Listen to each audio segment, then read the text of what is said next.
Aarti, can you start? Please sit comfortably.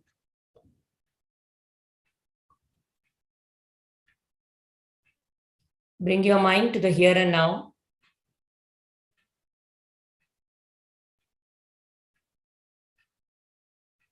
Allow your body and your face muscles to completely relax.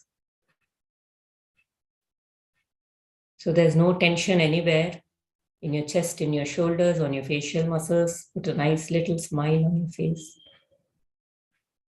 We'll start chanting Om 3 times and then Sahana Bhavatu. Om.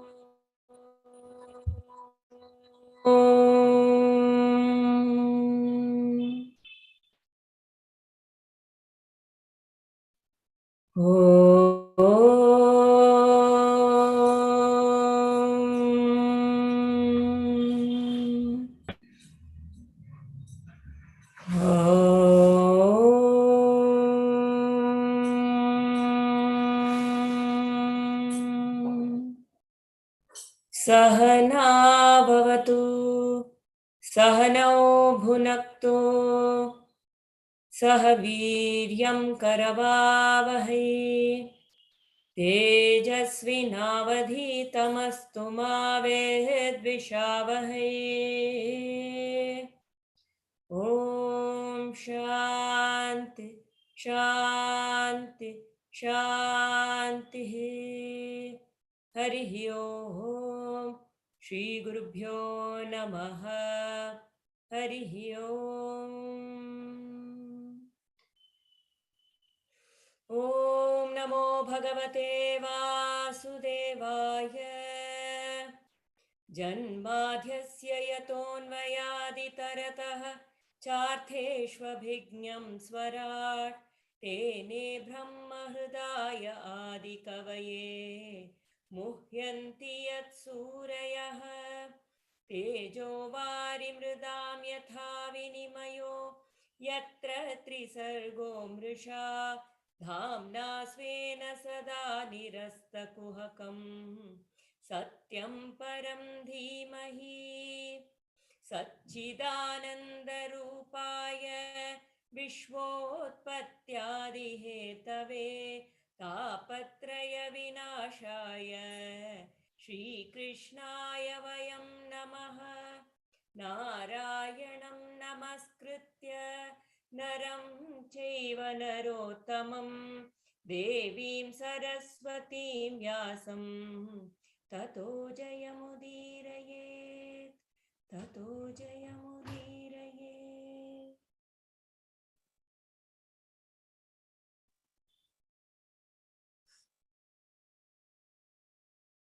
Namaste.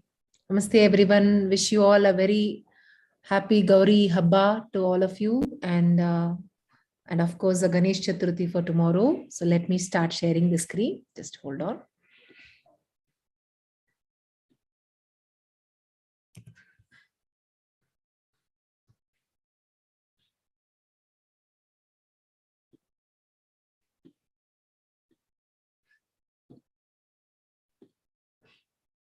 Is the scene is the page seen? Okay, great. Okay. So Aarti would like to just give a small summary. Are you able to hear me?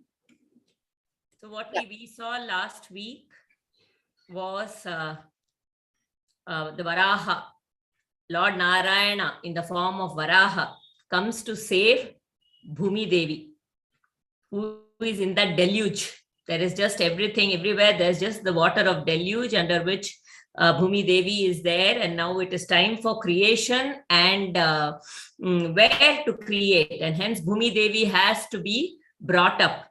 And for that, Varaha, Lord Varaha takes Lord Narayana takes the avatara of Varaha and brings up Bhumi Devi Mata, and Varaha is Lord, that form of Narayana who reminds men of Yajna. So along with creation, when that first, before the creation could happen, that Yajna spirit was created. The moment we see Varaha, it is that Yajna. So the denotion of Yajna is through the chandas, different chandas, the Gayatri, the all the many things were there, no? The foundation on, so his form itself represents the Yajna spirit. And so different ways in which the Tirtha Sthana, the places of worship, and all those are a way of reminding us of Yajna, where Yajna is performed. So that is where we are, where Lord Varaha has now brought earth above, and wherever he puts his feet, now the earth rests on that. And now further creation has to happen. There is a whole lot of people, the first Manu is there from Brahma, then who was created. I think that last stanza will talk about all that of that chapter.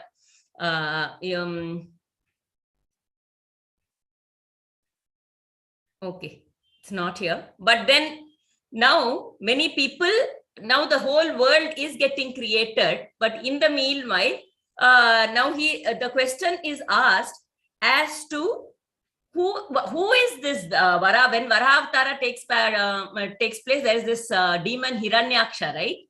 Who he has to fight when he has to get Mother Earth up. So who is this Hiranyaksha, and why did Varaha, Lord Varaha, have to fight with him? So when that question comes up, Hiranyaksha, so then we move on to the next chapter. We have to, now it's like flashback. We have to go back a little. Should I continue to read? Yeah. So Diti, Daksha's daughter. Now 13 of the daughters of Daksha had been given to Rishi Kashyap. Daksha is one of the mind sons of Lord Brahma, right? And 13 of his daughters had been given to the Rishi Kashyapa, the son of Marichi. Diti was one of them. Once when it was evening time, Diti came and stood. Now Kashyapa had two wives. One was Diti, the other one was Aditi. Typically, Diti is the mother of all the Danavas, Asuras, and Aditi is the mother of all the Devas. Okay, this is a little just giving a context. Once when it was evening time, Diti came and stood by the side of her husband. He had just finished the evening worship of fire by pouring milk into it. Diti was full of love and longing, and she wanted him to take her. She spoke to him in a soft, gentle voice and said, "My lord, my body is burning with love for you. Please make me happy by granting me my desire. The suffering caused by the god of love is unbearable." He did not speak a word in reply, and she said, "Please have mercy on me and assuage this pain." Kashyapa looked at her beautiful form and her eyes, which were liquid with love and longing. He looked at her kindly and said, "Certainly, I will make you happy, my beloved wife. A wife is the raft with which man crosses the ocean by name life. She is the one who stays with him during his happy days and during his days of pain. She walks in the path of dharma with him. She is his sahadharmachari, and she is his very life. When she is married, a woman is called Jaya, because she is born again in the heart of her husband, where she is given a place of honor. You are very dear to me, but please do not ask me to take you now." We can continue, I think. Look, it is evening time. The sun has just withdrawn his scorching rays, and with a chastened look, he is wheeling away towards the west. This is a hallowed time. This is the time of the day which is sacred to Mahadeva. This is when he promenades on his sacred bull with all the Pramata Gana attending on him. This is the hour when he watches the world with his three eyes, the sun, moon, and fire. with his body covered with the ashes from the burning ground, with his matted locks glowing with the red dust scattered by the traveling breeze, with ashes whitening his golden body. This husband of your sister Sati keeps watch on the world. This is the wrong time to make love. It shows a lack of respect for the great Mahadeva. Wait for a while and I will satisfy you. Be patient. But she would not listen. Angry at the thought of her desire, which would be frustrated and bereft of her reasoning powers as a result of the torment of love, Diti importuned her lord repeatedly, and finally he had to take her to make her happy. We will stop. I think this is a logical end to this whole thing. So, here we have to see one of the things. Now, Diti was a learned woman herself. Okay, she was a daughter of Daksha Prajapati. So she was quite a learned woman. But at that point in time, she was assuaged with lust completely. And Kashyapa Muni respects his wife's wishes, but says this is not the right time, because this is the time when the Lord has to pass by and it will be like disrespecting him. So this is at Sandhya Kala. Let's just postpone that. But even then, he explains the whole thing. Even then, Diti is not able to see the reason, see the logic there. She is completely overcome by her karma or feeling that she has right now. And then what does Kashyapa Muni do? He gives in. Because at that time he sees that this is something, Diti is a learned woman, and if she is longing so much, this must be some kind of grand design. See, Kashyapa Muni knows right and wrong. He knows what is right. He knows what is wrong. He is very principled himself. He is reasoning with his wife. But what really struck me was he was not throwing his principle on his wife and calling her names and calling her and judging her or doing anything. He said, my wife knows. And in spite of that, right now, if her logic is not working, maybe there is a grand design to it. Let me just give in to that grand design. It is such a beautiful way of making yourself an instrument instead of saying, no, this is wrong, so I won't do it.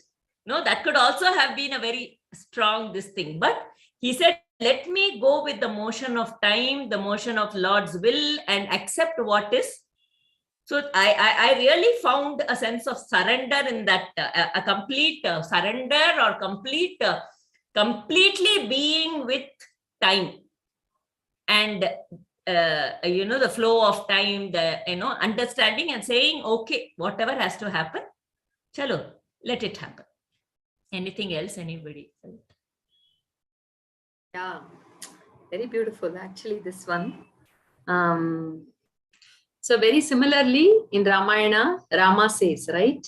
When Rama is asked to go to the forest by Kaikeyi, all that, when that happens, Lakshmana is telling all, actually, when we listen to what Lakshmana says, we think, oh, actually what he's saying is correct.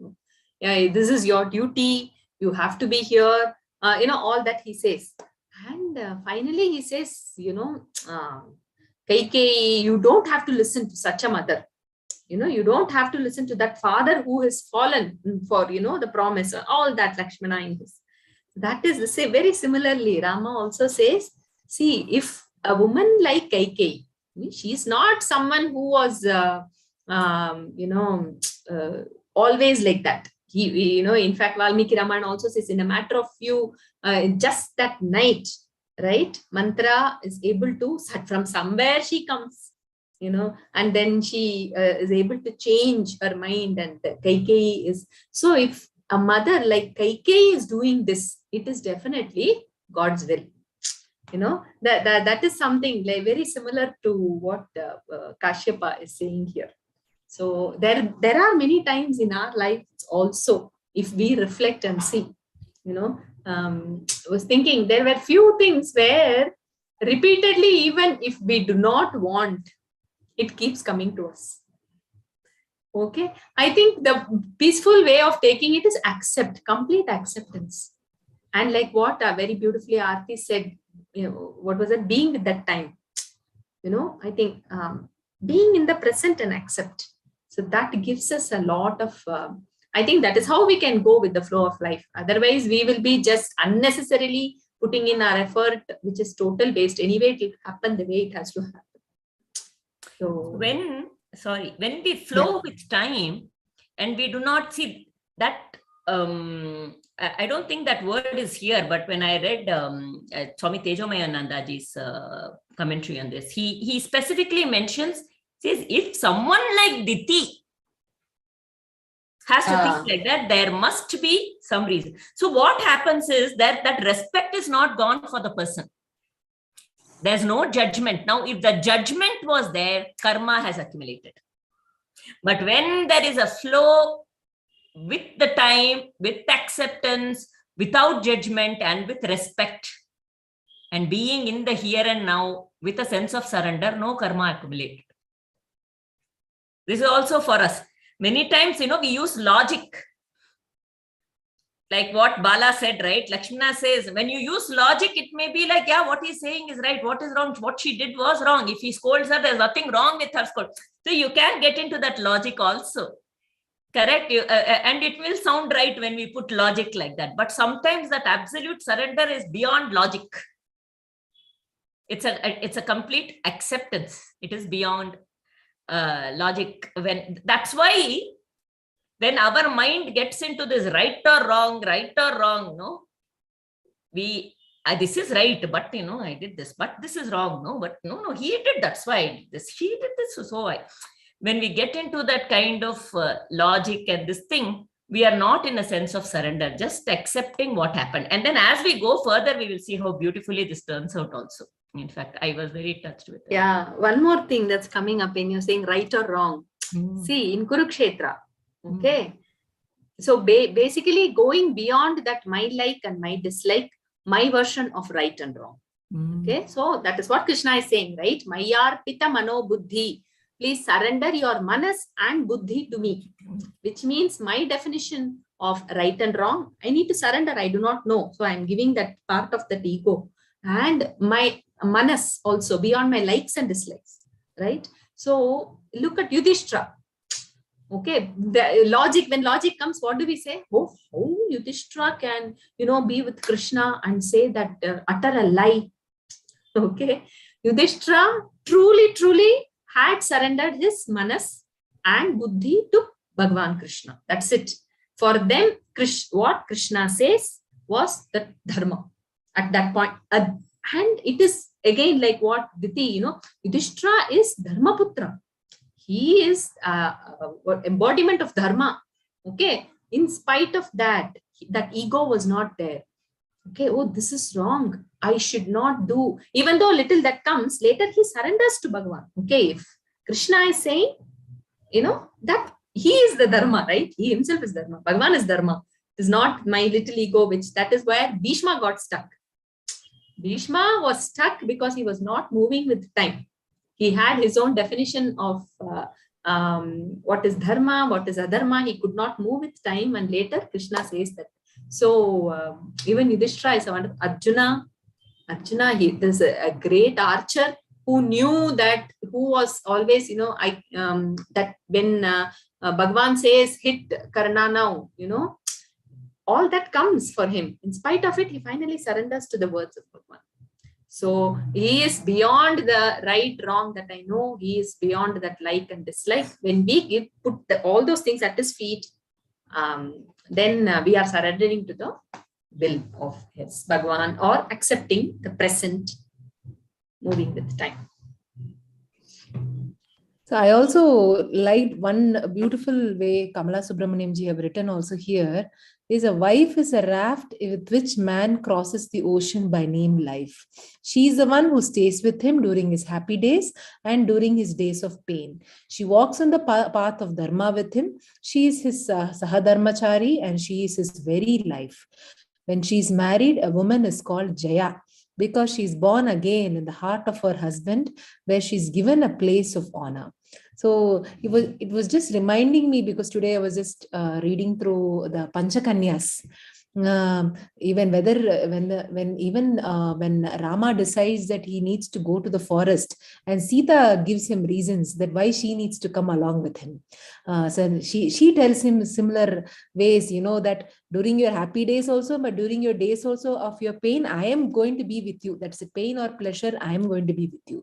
Even the Mandodari, when Ravana dies and she comes to see him, there is so much of pain for her. There is so much of anguish and pain and sorrow. And at that time, she realizes that it was a grand design of Bhagavan, that it was, yes, it is a Bhagavan who has come and liberated her, he is a person who has liberated Ravana. But even then, she has this very beautiful dialogues, actually, even at that time, that how that I know, but even then that I'm being there. I have been there with my husband during the time of his his pleasure times, and also during the time of his pain. So and I'm there with him even right now, and I know that he has done this and this, but you have liberated, oh Bhagavan, like that. And it seems I was just hearing another positions where when Hiranyaksha dies, and his wife is grieving over Hiranyaksha, that time Hiranyakashipa comes. His brother is Hiranyakashipa. Hiranyakashipa also comes, and there is a beautiful conversation between Hiranyakashipa and the mother, that is the wife of Hiranyaksha.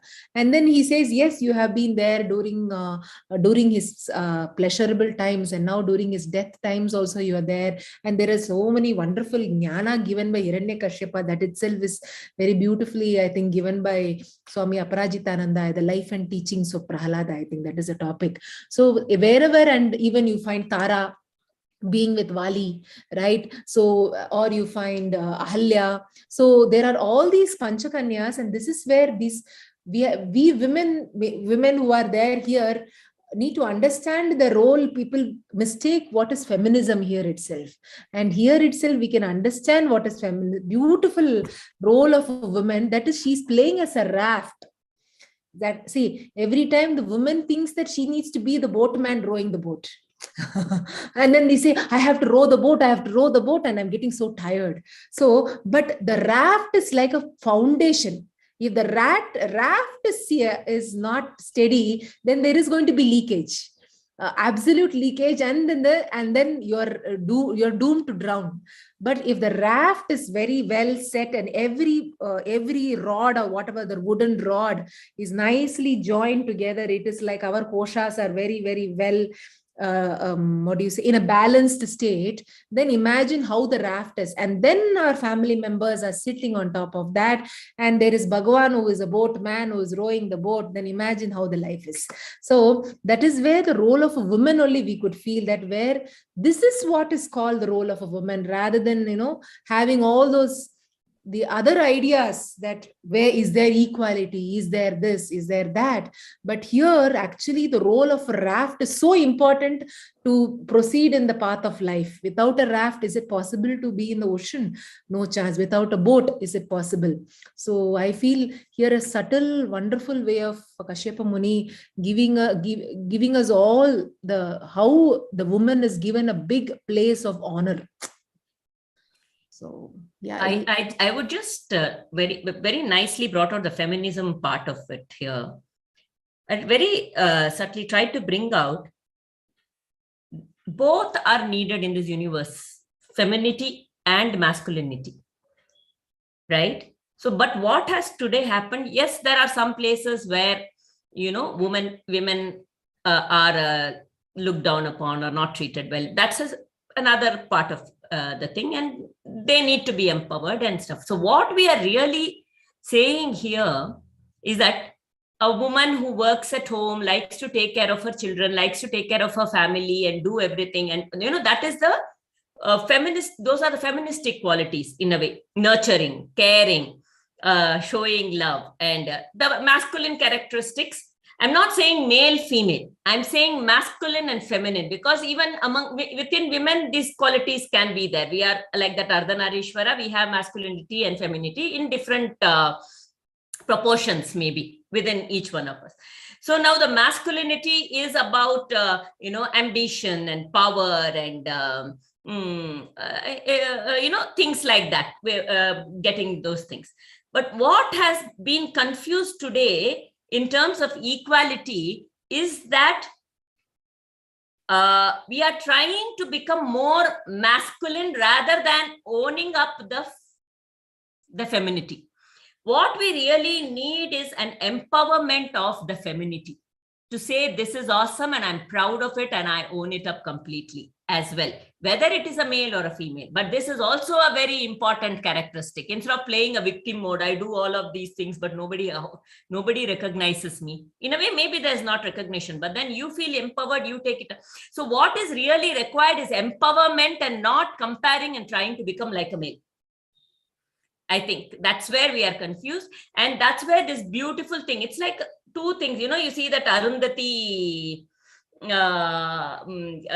nakshatra. So Arundhati nakshatra, at the time of marriage, they see, right? The husband and wife, Arundhati, that nakshatra is the only one where both, there are two stars. Typically, you have like one star and the other star is going around this star. But this Arundhati is where both the stars are going around a central point. So it is to say the man and woman go around dharma together. So dharma is the anchor point, not a person, and both the masculine and the feminine are going, the man and the woman, the husband and the wife are walking that path of dharma together, but individually in their own way, but also together around the same thing, having one aim, right? So that is empowerment, where each one feels, the woman feels absolutely free to follow, and the man is also, and supported, the woman is also feeling free and supported, the man is also feeling free and supported, and both are following their dharma. Very beautiful. Some thought that is coming up is, see, the basic, one of the reasons I feel, because of this masculine driven world, whatever, so that many women also want to, that equality, the feminism, whatever Aarti brought out. See, the thought process of many of us is so result oriented and expectations. Okay, one thing that probably one perspective which I thought, in a husband-wife relationship also, if you see take the example of Panchamahakanyas, Sita, Mandodari. Okay, did Mandodari expect anything from Ravana? She was really the raft. Okay, she was really the raft. She was really trying to bring Ravana in the dharmic path, or she did all the tapas. So she was following her dharma. Okay, and also trying to bring Ravana. She put in all her efforts to, she counsels him, does everything, okay, with absolute no expectations from Ravana. What happens is, we as beings are in fact are love and love alone. Yes. So when we are in that any relationship, what happens? We start expecting love from others. That is where we get caught. And we get caught. We expect love from others. We expect love from, say, when I'm a child, from parents. Okay. So I start studying well. And then I expect love from maybe my colleagues. So I work well. Expecting love from others, every activity I start doing. So what happened at the society level also, this becomes a huge thing, because I think by gaining this status, by gaining this work, someone who is managing home and work so well, all those things, I expecting that love from others, I do it. So the entire thing, we somehow get into this tornado maybe. Okay, we just get sucked into it because we are constantly expecting love. And the thing is, everyone around us is also expecting love. In husband and wife relationship, I am expecting love from him and he is expecting love from me, and who is going to give it? We don't know. So the thing is, the basic here and all, what is the main learning for us is we ourselves are just embodiment of love within. Mandodari is a classic example. When she comes, I think Sundarakand, because Prabha is probably reveling in that, she will be able to tell us where Mandodari comes, right, along with Ravana to Ashokavatika. And when Ravana is actually talking to Sita, Mandodari is also there. And the way she's actually supporting Ravana and trying, that is something amazing. When Ravana goes to the extent of saying, Sita, if you marry me, I will make you the queen. Okay, even that does not disturb Mandodari. Her love to Ravana is not dependent on how much Ravana loves her. So it is totally, so that is a very, I think that is the basic empowerment that all of us need to. We cannot give our happiness to somebody else because it is not there. The truth is, our happiness is within we are embodiment of love. When we start, connecting more and more within, then we realize this. And then I think that is what is the, what do you say? Yeah, that is probably my dharma. If Mandodari has thought, oh, he is going to with he respected her at all point in time, Ravana, Mandodari. That's what. And if she had thought he goes with other women, he is ignoring me, that sense of I was not there. If it was that came in, then this unconditional love is not there. She advises him. She says it is wrong, but without getting into that hurt and pain factor for herself. She feels it's her duty to guide her husband on the right path. Yes. And only guide. Yes, with no expectations that he is not listening. Yeah, because the dialogues which Ravana says, it's like outstanding. Because imagine a wife is standing and the husband is praising another woman. And there is a place where he says, I find all other women not as irresistible as you. Oh, Sita, come on, I am ready to be your servant itself. I am all my queens here will be ready to be your handmaids. So imagine the power of strength of Mandodari standing there and listening to these dialogues and not at all getting into turmoil, not getting affected.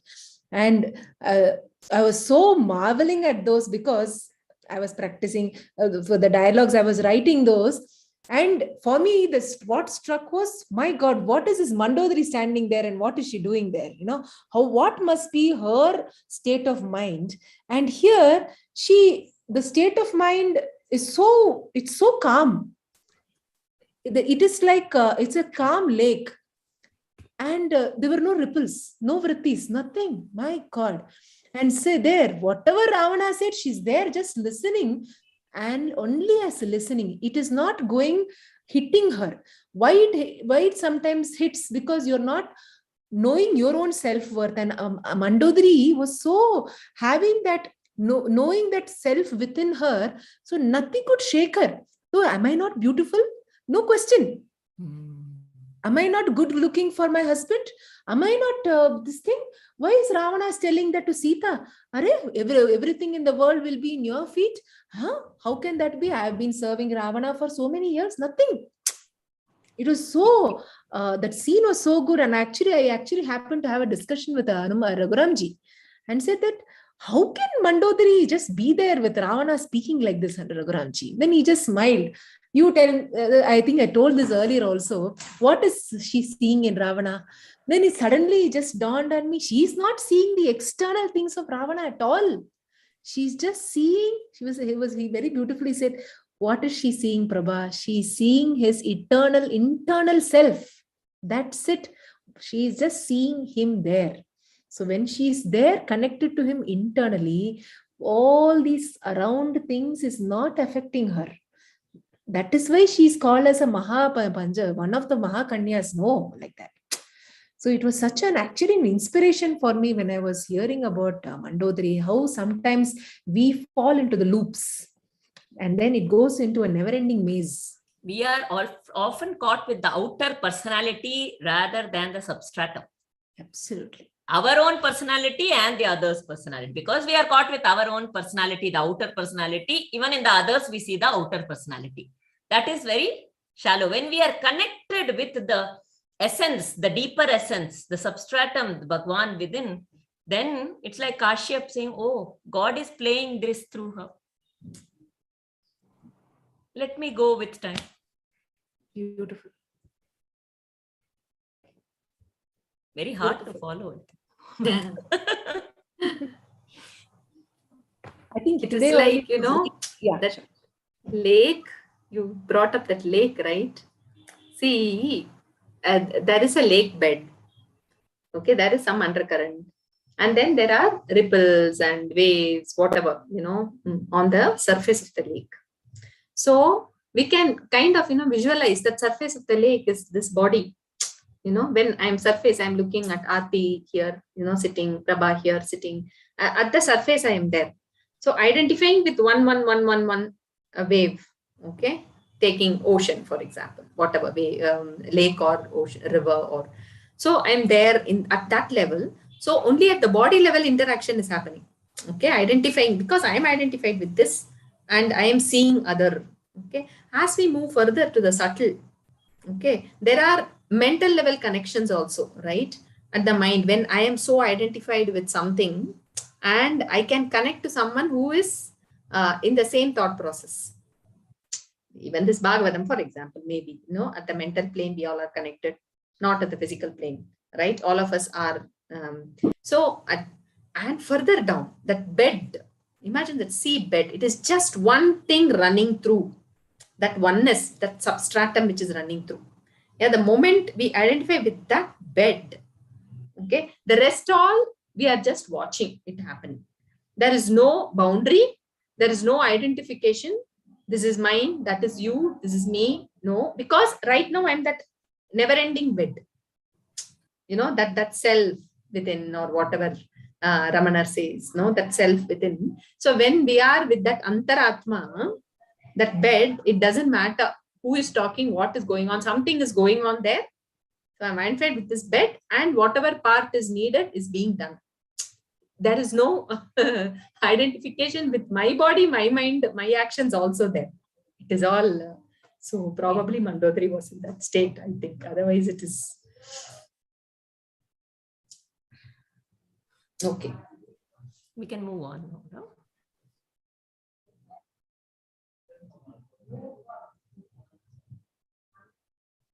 Meenakshi is the host. Something happened.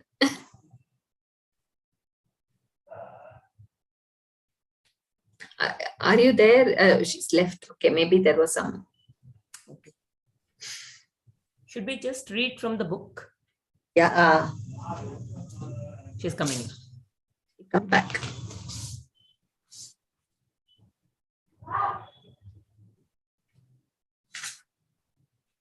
Sorry, I seem to have got cut. Yeah. I'll share the screen. Just hold on. In fact, one more thing before she shares, as she's sharing the screen. Out of lust, right? The actually insists on in the evening, right, with Kashyapa Muni. So about lust, when Swami Tejomayananji, he says, once lust enters the mind in full force, fear and shame are nowhere to be seen. After the intensity dies down, fear and shame do arise, but not at the time of that urge. So that lust overcame, you know, completely overcome by lust. But again, Diti, after, you know, after the whatever, you know, Kashyapa, then Diti, in fact, feels, I think it will come here. No? We will. Yeah. Now we'll. Yeah, now he just says it's Wait for a while and I'll satisfy you. Be patient, right? That's how we went, We right? went down and we said, Diti importuned her Lord repeatedly, and finally he had to take her to make her happy. That's Yeah, where. correct. When her reason came back, when her reason came back to her, Diti remembered the warning of Kashyapa and said, Overcome with love as I was, I became blind and deaf to my surroundings and to your words. I am afraid I have insulted Lord Mahadeva. Please assure me that this child of mine, which is to be born, will not be destroyed by his anger. I supplicate before him and I ask for his mercy. Please say that this sin of mine will be forgiven. Mahadeva is my sister's husband and he is sure to be compassionate. Please tell me what is going to happen. I am afraid. Kashyapa was silent for a long time.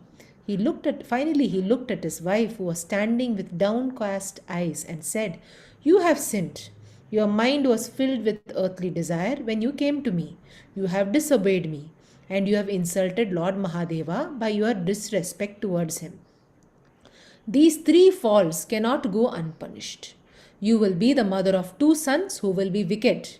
They will harass the three worlds, and the Devas will suffer at their hands. They will try to destroy righteousness on earth.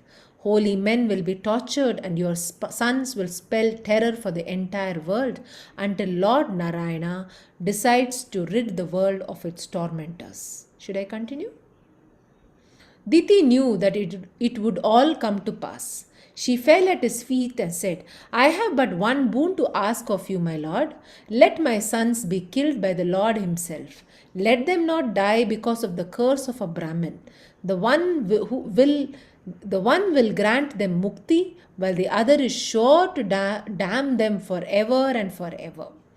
Kashyapa said, Any sin will be lessened if the sinner is penitent.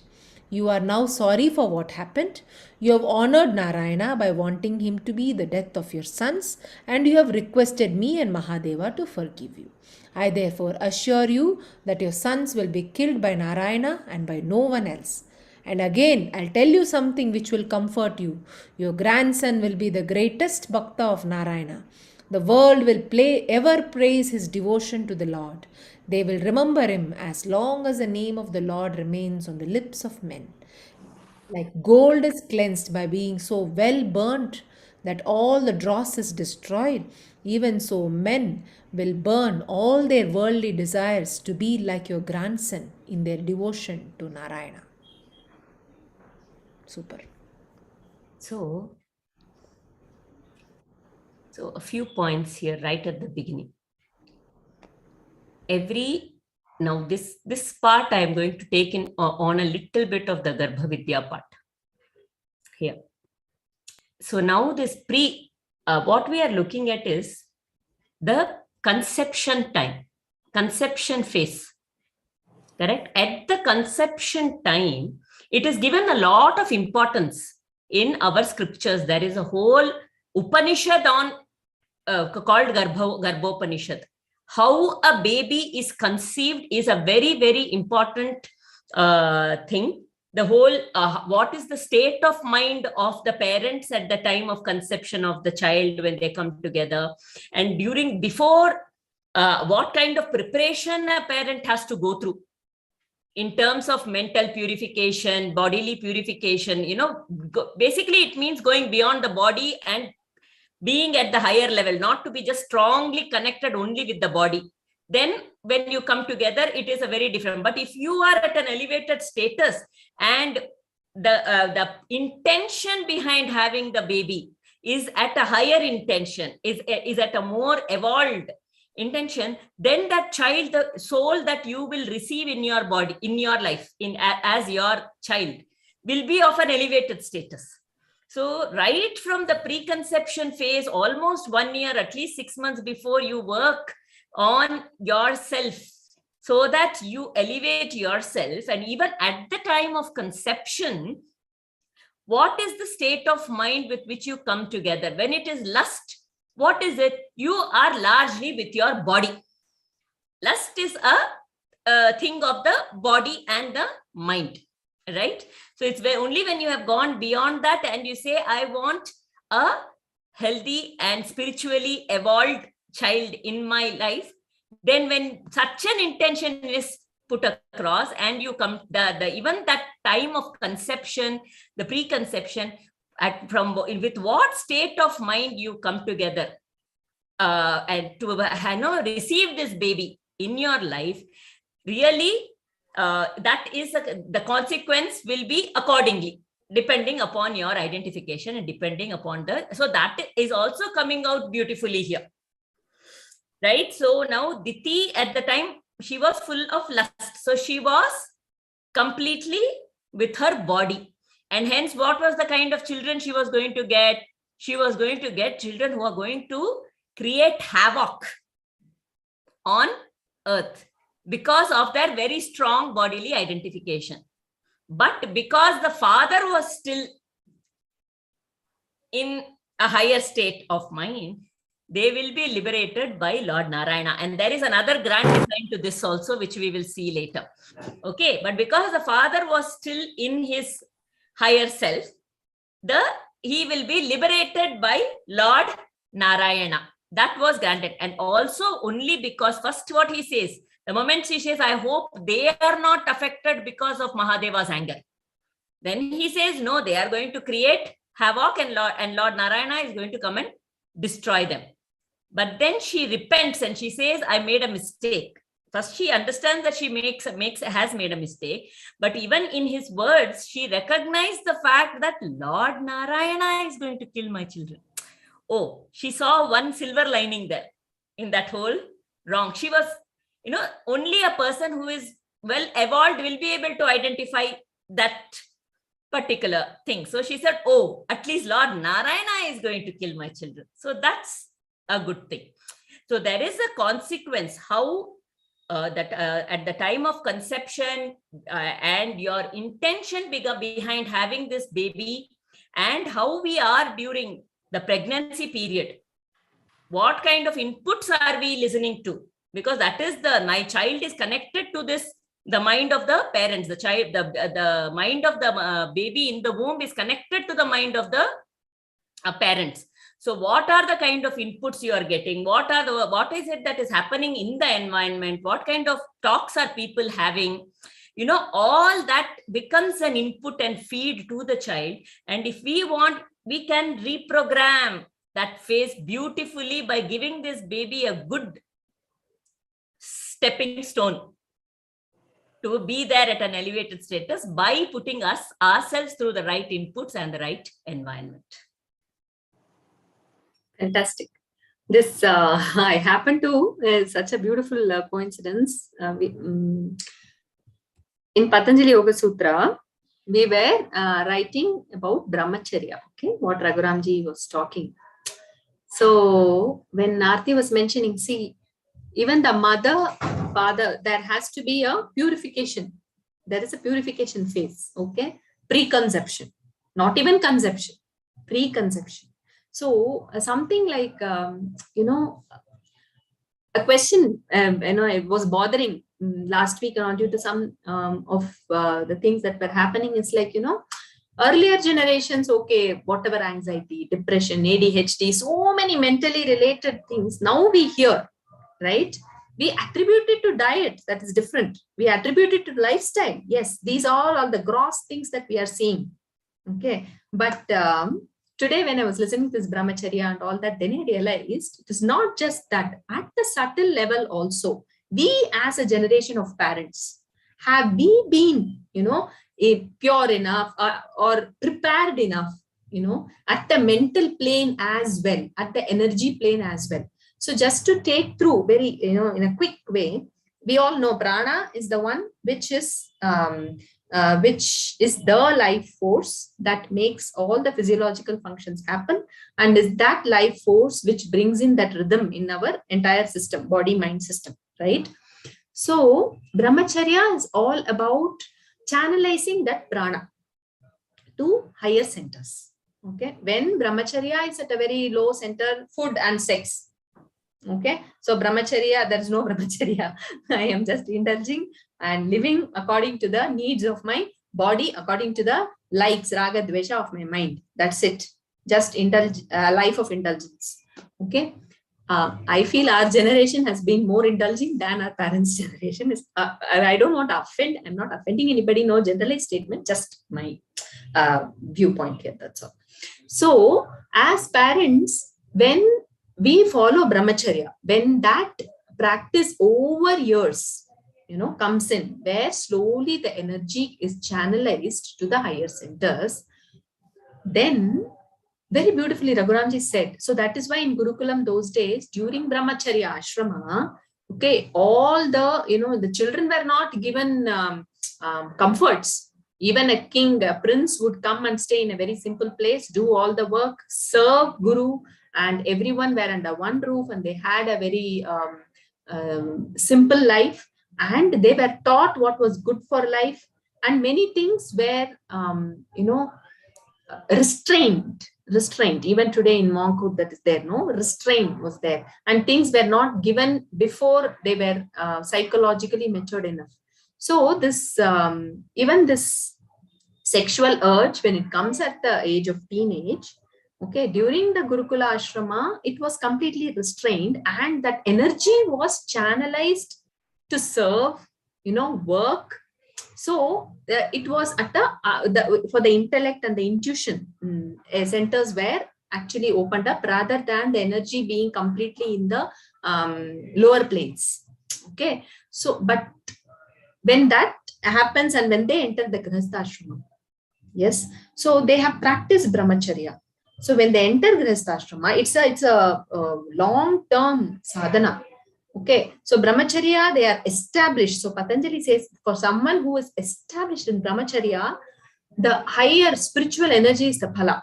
Okay, virya phala, he says. So with that, when someone is procreating, the kind of generation they are bringing in are also completely swastha, healthy, with body in both at the body level and at the subtle mental planes also. So everything, if we look at it in our culture, it is so beautiful. We say, oh, we should not control. No, control at certain times, certain age, when we are not still ripe, is appropriate. Okay, so I think we are a confused generation probably, and that virya it's not seen in the next generation, because we are more identified with the lust. So we now say, okay, the next generation is more self-centered.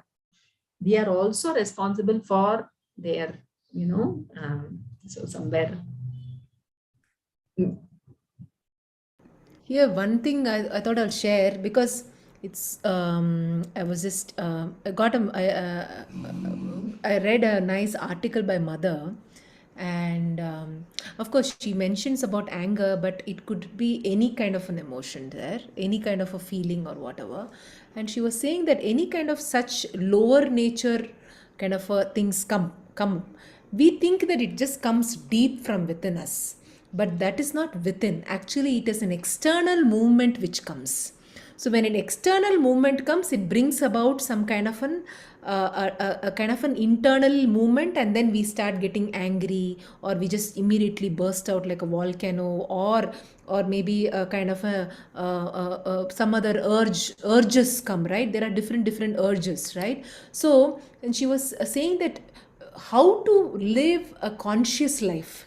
And there is where she very beautifully talks about there, whether you are, I think we talked about earlier also, conscious or an unconscious life. And then she says that is when we know that there is some kind of a movement which has entered to me, and I'm getting these urges, or I'm feeling like getting angry, or feeling like doing this or something like that, that is the time is the surrendering happens. Is the time you are realizing that such thing has happened. So that realization needs awareness, a conscious awareness. So most of the time, she was saying, we tend to have an unconscious way of living. So how can we develop? We need to develop that conscious. Oh, I'm getting angry. Oh, I'm getting angry. So we are able to know that I am getting angry. Okay. So she says that has to be cultivated, so that external force which might just strike on you, you are actually rejecting that. You are telling it very nicely in a very, very, she gives a sentence. I know that you are coming to me, but I want to reject you. I want to reject you. Okay, so she says is that sentence, if you say it in a composed manner, it seems, and it has to come from an inner aspiration. Why that aspiration? That aspiration coming from within, that, you know what, I don't want these things, because I want to grow. I want to grow in a much more in connection with the divine. So I am wanting to reject you because I do not want to. So she says that it has to come by that, there needs to be an inner aspiration which has to really come. And when that external urges come within us because of our triggers in our life, or some whatever any urges or anything which is coming from out, which is coming to us, we are saying, immediately saying that, you know what, I am getting this, but I'm wanting to reject you because I really want to be connected with the divine, oh Bhagwan. So she says, just put your feet to the divine at that time. So she says, that time you should not have a half-hearted way. So that half-heartedness is where you are giving like a hole for it to come inside. So don't put holes, don't put dents when you're wanting to reject something. So in that way, you are directing your energies for a higher purpose, for a higher life, for a higher divine conscious life. And then you will never that time say, I don't know what happened, I just got angry. She gives these dialogues. So I don't know what happened, I got angry. We have these dialogues, isn't it? So you must think back. What happened? You have to think back. So it's what happened to me at that time. Okay, looks like I accepted that external movement. So maybe next time you tell your mind that, you know what, when you are coming, I'm rejecting you. So it is like your salesman is coming and you're closing the door and say, I don't want your items. Sorry, you are closing the door. So that her examples are very interesting in that way. So yeah.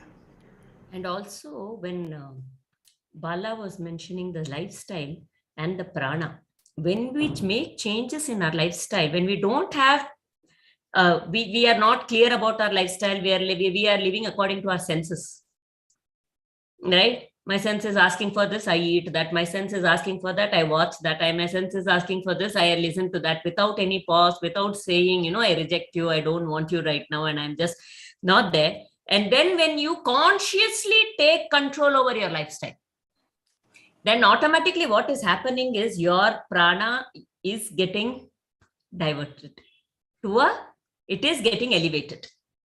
It is getting better. So that lifestyle change in that way, though we still look at it as physical, I'm eating the right kind of food. So, but it does increase what kind of food I eat, what kind of inputs I'm taking. Just the fact that I'm being conscious and taking, conscious steps towards what that increases the prana within us. And that itself can help in a huge way and a small way. And then when we listen to the higher inputs and, all those things, then, so I would really see that if we want to create or if we want to leave a future generation which is very elevated, people should act when they want to have a baby and prepare themselves. So if you have a daughter or a son or a it's very difficult for in this generation, but we cannot convince anybody to take it up, but we can plant the seed of thought that this is very good and this is necessary. That is all we can do. Then whether that soil is ready to take it up or not and germinate is up to us. But our job is to plant that seed so that we have a beautiful world future. That this is an important. Yes, and very basic thing is also that we always again expect, think others to be elevated. Why is this generation like this? No, let us not think about that. Let us elevate ourselves. Oh, that is the first, even here, when Prabha was talking about anger, so there also many times what happens, the attention is, oh, he told something like this, so I'm angry. She told something like this, so I'm angry. My attention is more on the outside, which is totally meaningless, which is not going to help us elevate at all. So, like what Mother says, put the attention back into you. I am feeling angry. That's it. Okay, right now the state is I'm feeling angry or whatever, this urge is there. Then only I can think of even rejecting it. I cannot reject the other person from talking anything. It is not possible. So I have control over my own thoughts. Let me take control over the mind. Okay. Yeah.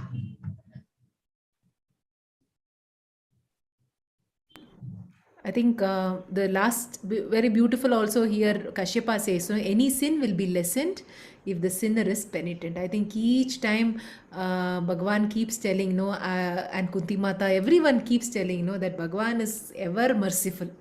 So always merciful, ever compassionate. Never think that, okay, I have sinned so much, will I get punishment? There is always a place where we tend to think that will I be punished? Will I be punished because I did this mistake?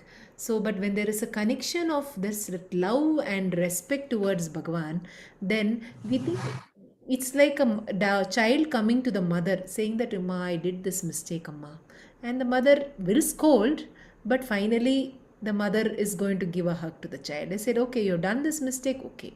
So the any relationship we have with Bhagavan also comes out of love and respect and not out of fear. I sometimes hear people say that, Arey, you did juta, so you will get punishment. You will really now see this has happened in your life because these things were not followed in your house. These lessons were not followed. So you did in a half-hearted manner. So there is always a fear factor which keeps on bombarding us. So again and again, when we hear the stories of Bhagavan, when we contemplate on the lessons which is learned, I think we are immersed in the glories of Bhagavan. Here it is developing more love towards him. Here I think that love is where we need to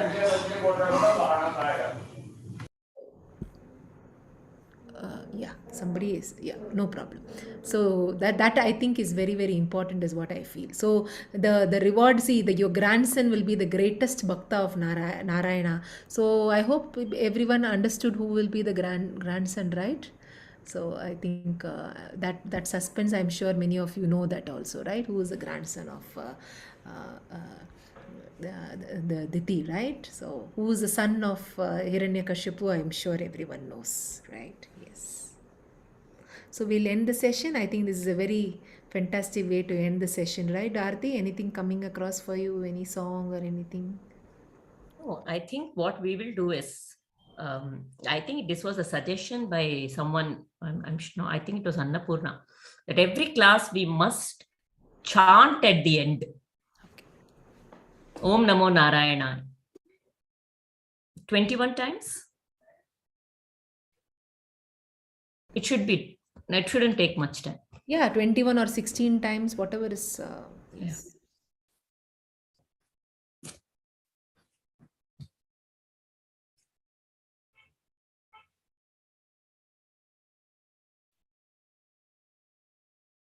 May our minds always be fixed on Him, at His feet, accepting everything He gives as prasad, being in the here and the now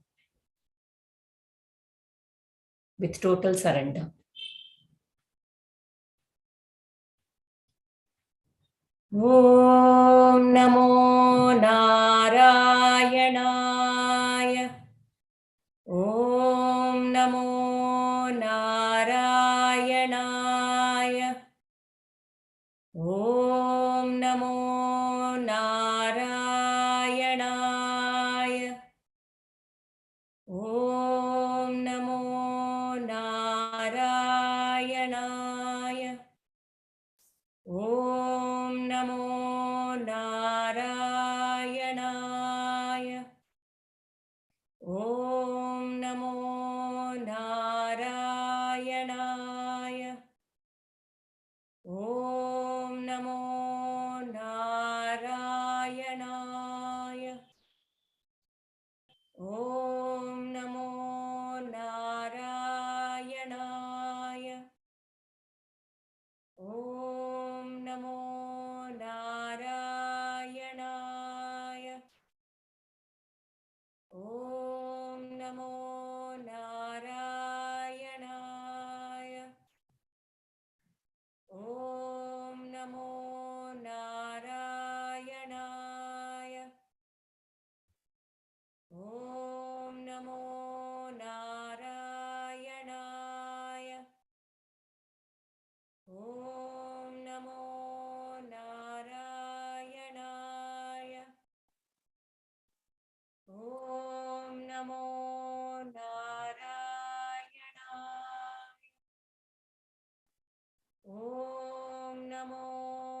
नारायणाय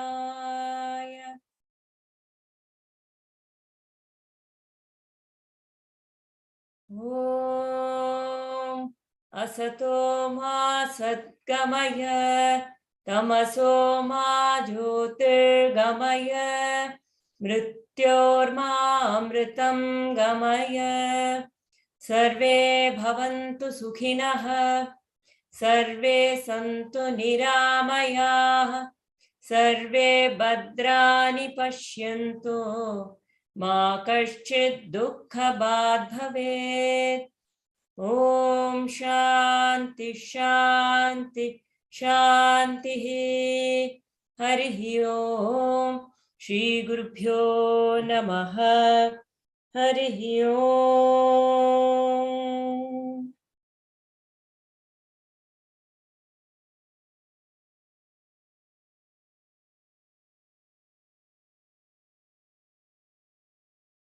Thank you. Namaste. What a wonderful session.